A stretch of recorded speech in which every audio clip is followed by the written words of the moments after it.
নমস্কার, সুভদ্রা রান্নাঘরে আমার সকল দর্শক বন্ধুকে জানাই স্বাগত। আমি শিউলি। আজকে আমি একটা আবার নতুন রেসিপি নিয়ে এসেছি। আজকে আমি তোমাদের বানিয়ে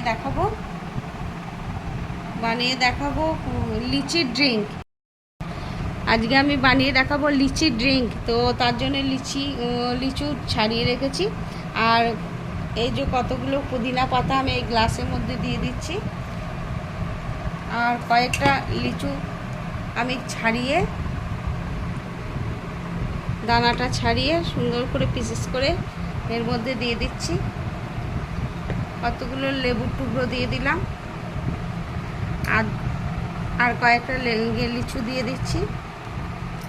আর এবারে কতগুলো লিচুকে আমি গ্রাইন্ডারে একটু করে নেব, ঘুরিয়ে নেব, রসটা বের করে নেব। আমি এই লিচুর মধ্যে 1 চামচ চিনি দিয়ে দিলাম, দিয়ে আর 1 চামচ চিনি আর একটু স্বাদ মতো বিট লবণ দিয়ে দিচ্ছি।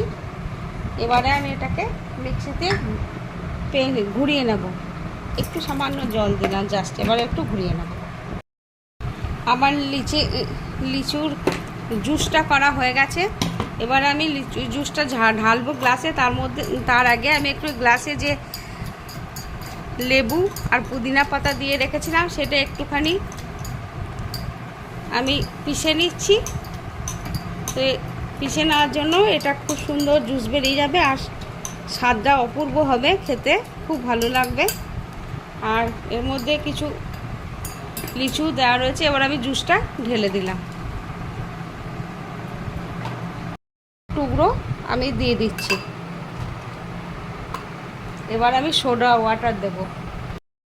একটু সোডা ওয়াটার দিয়ে দিচ্ছি। এবারে আমি উপর থেকে একটু সাজিয়ে নেব। লেবুর টুকরো স্লাইস লাগিয়ে দিলাম আর একটু উপর থেকে পুদিনা পাতা দিয়ে দিলাম। রেডি এবং সার্ভ করে দিয়েছি। আর এই যে আমার পুদিনা পাতা গাছ, আমার ঘরে লাগানো পুদিনা পাতা গাছ। তো এখান থেকে আমি পুদিনা পাতা তুলে টাটকা দিই শরবতে। যাই হোক, আমি রেডি করে নিয়েছি, আমার শরবত রেডি।